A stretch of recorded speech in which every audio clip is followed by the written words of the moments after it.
Случувало се, že zmarzali i vodomeri okreme tam, gdje šah nije odvitoval standardu, 120 cm dlužina, 100 širina, 120 sljibina, odnosno keď hodzina za vodu nje bula 80 cm u vodomerni mesce.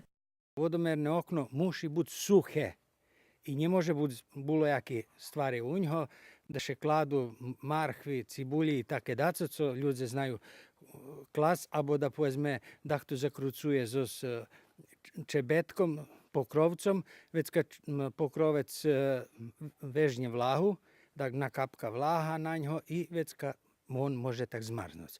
Međutim, kad on suhi i kad je takih dimenzija, jak co ja utorim, i kad je propisno zatkani, zašuškani od hore s poklopcem, već kad on zatrima i -30.